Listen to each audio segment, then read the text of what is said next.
today's Thursday thoughts are leaning into the philosophical, esoteric areas, which actually are my favourite. Today I bring you 3 things that I learned during last year's dark night of the soul. 3 things I learned about time and how to engage with time to develop the most impactful healing, optimum healing, and sustain optimum health. First, I'm going to start with the notion time is a concept. Day and night are created by the earth, by Gaia Earth turning. So whether you believe that we were created as guardians or custodians of the wonderful planet Earth, or whether you believe that planet Earth was created as our playground. Maybe you believe that we, like fleas on the back of a dog, are irritating the Earth's surface and the atmosphere. Maybe you believe we are just like a petri dish of bacteria growing out of control. Maybe you believe something much more wonderful. Whatever you believe, you have to know indisputably that we exist in this time, in this piece of space. But we only exist in this space in this time. So the earth turns, and the earth turns, and never does a winter not turn into spring. And that's really important, because in the dark days of winter, just to remember, never has a winter not turned into spring, and spring will come. Time has an effect on our health, mental and physical, and can be used as a resource for optimum health and optimum healing. And we can only experience optimum health and optimum healing in this present moment. So we experience time mainly through our eyes as a visual, night and day, affecting our melatonin, affecting our pituitary glands. The falling of the leaves in autumn, our reading of the data on a clock. Tick tock, tick tock, tick tock. It's time to do this, it's time to do that. And we run around in circles. And when we run around, we release excess adrenaline. And this has several negative impacts. It causes anxiety. It causes stress and stresses within the body. Stress and stresses then cause inflammation, etc., etc. So stress makes us ill. And in making us ill, because we're running around, it can then stress can kill us. I mean, it could give us a heart attack, but it definitely takes years off our life. So that is one way that our misuse of time, if you like, actually reduces the amount of time we have. And also, have you ever noticed that when you run around, you get less done? So when you focus in the here and now, time has this really weird way of expanding, and the day becomes longer and you get more done. The slower you are, the longer the day becomes, and the more you get done. The more your energy is running around frenetic and stressed, the day seems to compress, doesn't it, and get shorter and shorter, and you get less done. And then you're taking years off your life.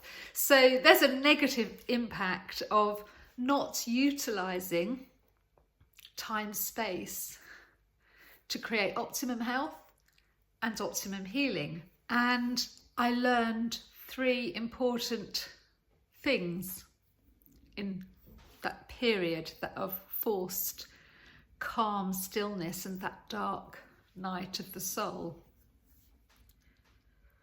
Thing one was that if you are experiencing chronic stress through being in a toxic work environment, or if you have colleagues or managers around you who are narcissist psychopaths. Narcissist psychopath is a diagnosis. The impact on your health is huge. But the longer you stay in that toxic environment and try and please those people, the deeper the impact on your health. And logically, one would say the longer it will take to recover. So that was the first thing I learned, which was pretty obvious. So the second thing I learned through this forced calm stillness, I learned how to lean into the calm stillness. I learned how to trust the calm stillness and have faith in the calm stillness, that my existence did not rely on me running around. Bear in mind that if I ran around, I was going to have a stroke or a heart attack, and I'd been told this. Really needed not to do that. So I leaned in to the calm stillness, and I learned that we manifest our needs most easily from a place of calm stillness. I also learned that my time is as precious as anyone else's. And so when people position you in a position of control you into a position of subordination, what they're really saying is your time is less valuable than them and you have to do what they tell you to do. But actually, your time is as valuable, and the way we create fairness and equality in our lives, in our workplaces, in our environment, is to create a space where everybody's time is equally valued. And it goes without saying that if you work in an environment where people are putting pressure on you to make you run around faster and faster and faster to do things, they are actually consciously or subconsciously setting you up to fail, because it's only when you focus in the now and you work slowly with that focus that the day expands and the quality of work will become deeper, the quality of your output will become deeper, but most importantly, it won't be a toxic work environment, and your health and healing will be in the optimum place. Optimum health, optimum healing. During my forced calm stillness in this dark night of the soul, I listened to a lot of Eckhart Tolle, who I love, and he's been encouraging us to exist in the now since the 1990s. And he does some wonderful online meditations, and he encourages us or invites us to use our extrasensory perceptions to investigate our relationship with the space we're in the now. Because my senses, my physical senses were shutting down to protect me, my extrasensory perception and understanding of that time space became deeper and meaningful. So I've been meditating on and off since the 1990s. When I say on and off, it's meditation, run around madly. Meditation, run around madly. And I think that's what lots of people do. Oh, we go to yoga while we're running around. What I learnt during this period was that leaning in to the depth of that understanding through our extrasensory perceptions, a relationship with the space we exist in within the time that's now. I learned that to live, to be, and to do, focused only in the now, is a profound, miraculous use of our life. And it's the place where we manifest all of our needs and abundance and more.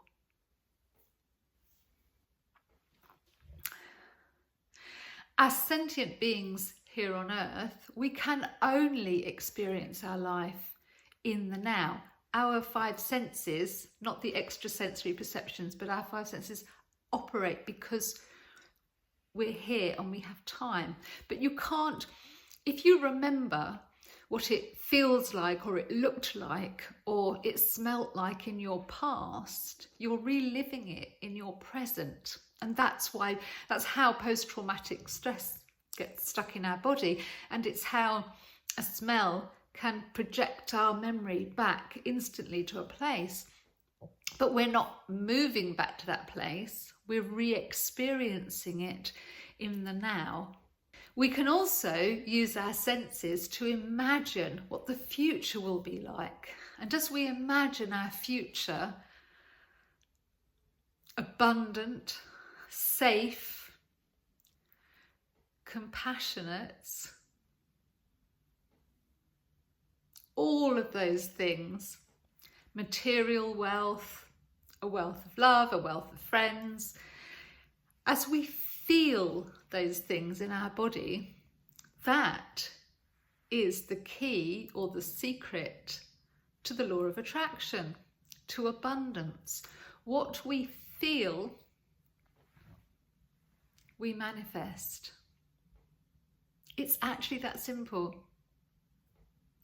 So that's an amazing, almost miraculous use of engaging our senses in time. The third thing I learned in that forced, non-sensory, still, calm nowness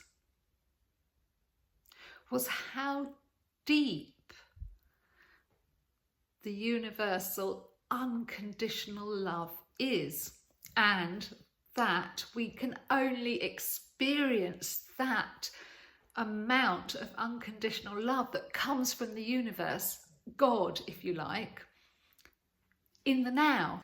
Let's unpack the notion that time is a construct. So we only experience time because we are sentient beings, because we have five senses: touch, taste, feel, etc.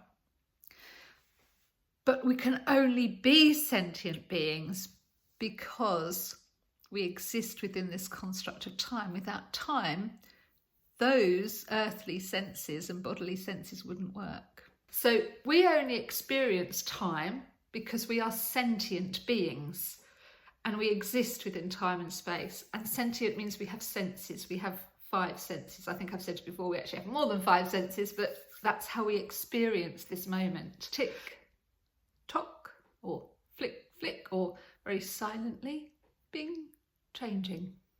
It's time to do this, it's time to do that, and we run around. Our perception of time speeds up. Have you ever noticed that? When you run around in circles and get nothing done, the day goes really quickly. If you focus on every little thing, the day seems to expand. And the slower you focus on something, the longer the day expands for you to be able to accomplish it. When we run around anxiously, excess adrenaline is pumped around our body. And this causes physical stress, this causes stress, and the stress makes us ill, and the stress speeds up our aging process, and by default, takes years off our life, making time smaller. Have you ever noticed that children, babies, toddlers live in the now, and adults, we live in the future and the past, and I will talk about that effect in a moment. So that speeding process, that perception of time passing, the running around creating adrenaline in our body, stressing us, aging us, shortening our life, that's just one way. that time affects our physical and mental health. Time, as Einstein revealed in the theory of relativity, only exists in relation to material substance. The forces of gravity distort the relationship between time and space. Before grasping that profound thought, and before that spirals into an anxiety in you, I'm going to offer you some positive assurance that you can use this concept to support your own healing.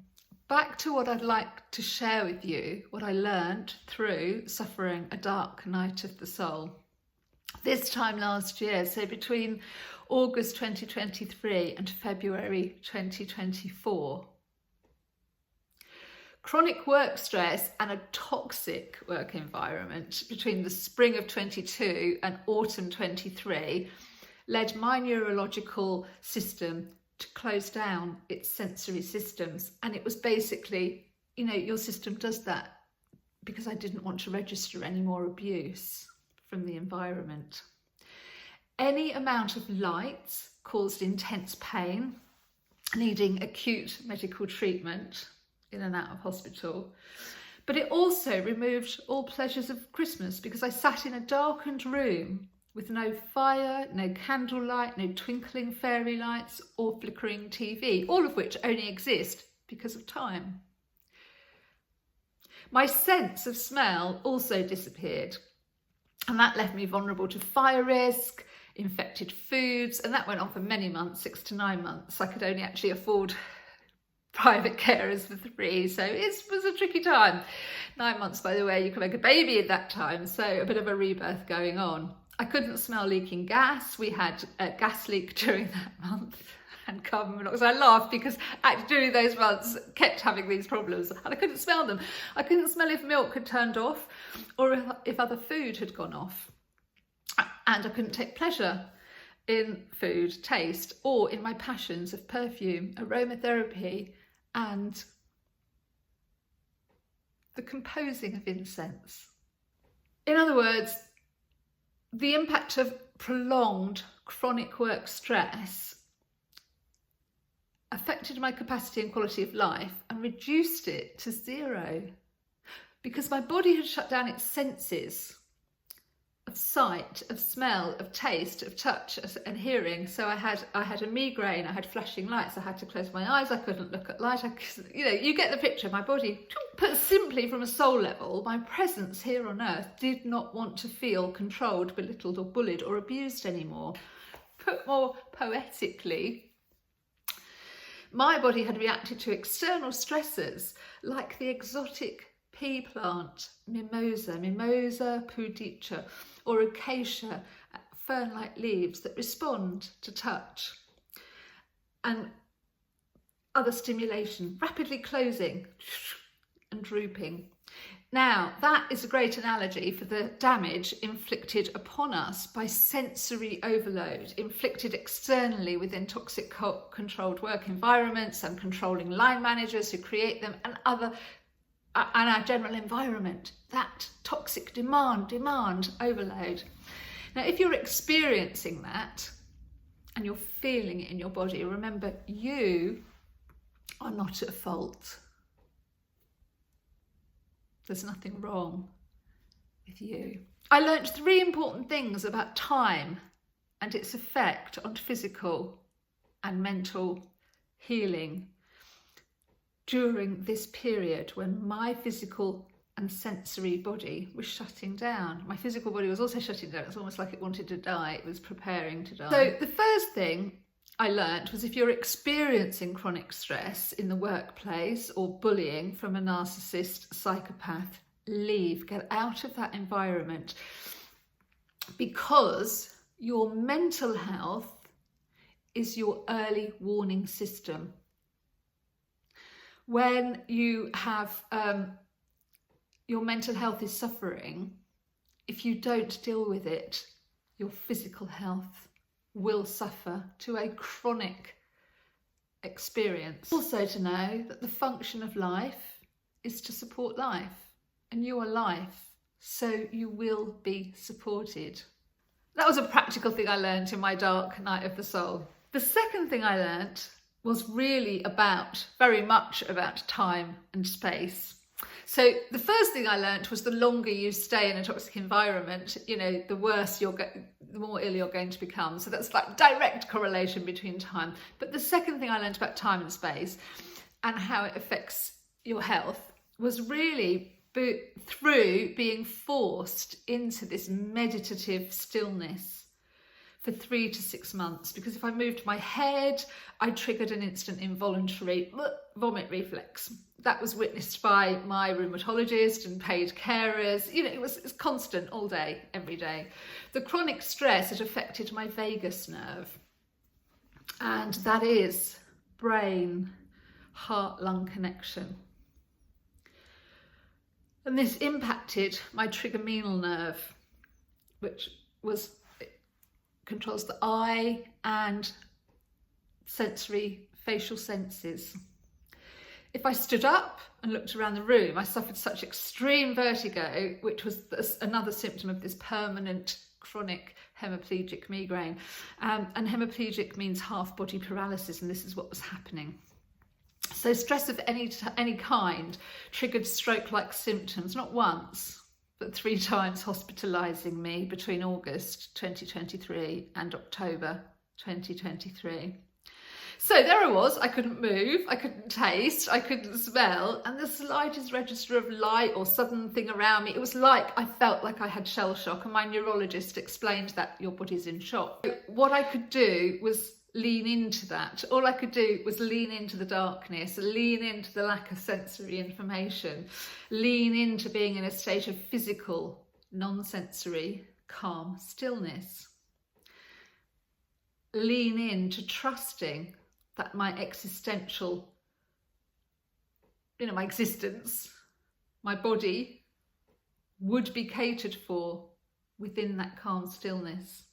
Leaning into reclaiming trust and faith in life, leaning into reclaiming of my own time. So one of the things that I learned through that experience was that respecting each other's time is really, that's what respect is. If people disrespect your time, that is disrespect.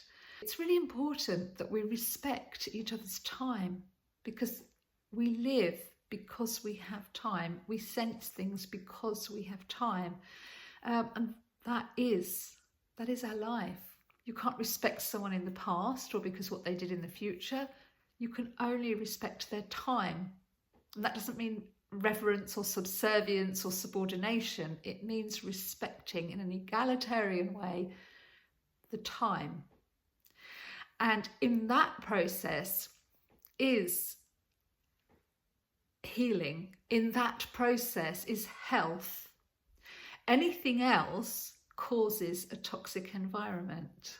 So the second thing I learned through my dark night of the soul, this time last year for 6 to 9 months, was that being in the now supports optimum healing and optimum health. In this second learning, I understood experientially, deeply, how meditation, particularly mindfulness meditation, is an almost miraculous resource for healing. And learning to live, to be, and to do in the now is an almost miraculous way to manifest one's life, including healing, the wealth of health and the wealth of abundant and material manifestation. So I just had to share that learning with you. It's sort of obvious, really, because time doesn't exist in the past or the future. It actually only exists in the now.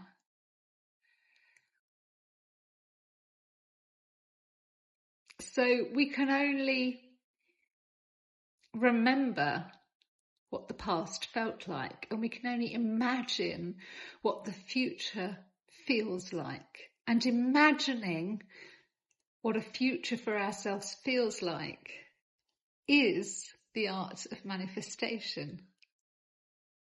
I'm going to leave you today with 2 thoughts or notions or questions for you to ponder in your own time, and then if you want to, follow the link below to the website, use your Google email and leave us some comments, or leave us some comments here on YouTube. The first thought is quite heavy and dark, or negative if you like, and the second one is very positive.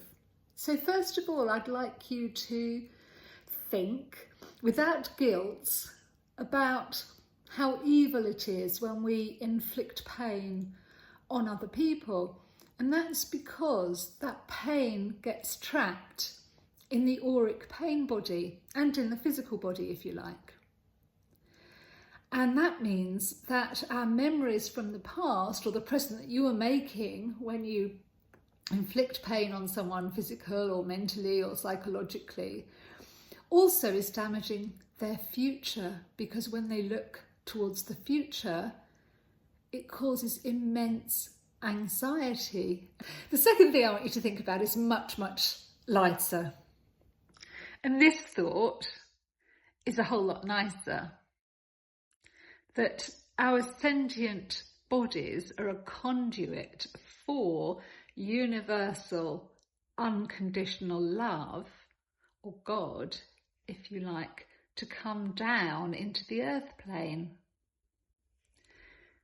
In other words, we're a conduit for God to experience earth through our senses. Maybe that's why we were created, because you can only experience the earth plane through our 5 senses and within time if you're a sentient being. So there's no separation between universal unconditional love, or God, if you like, and us. The only separation is when we don't live in the now, because that is the conduit for unconditional love. When we live in the past and the future, and we're anxious, or we're guilty, or we're fearful, unconditional love from the universe, from God, if you like, can't come through. It can only come through in the now. And there is no difference and no separation between our experiential glimpses of the depth of that unconditional love and the experiences of the collective consciousness. Wow, so they're really big things I leave you to think about. One slightly dark and closer to home, and one really expansive. So if you want to focus on something when you're meditating, that would be useful, because meditating in the now is the most impactful thing that you can do for optimum health and optimum healing. Actually, when you're meditating in the now, just try telling your body how much you love and appreciate it. It's miraculous.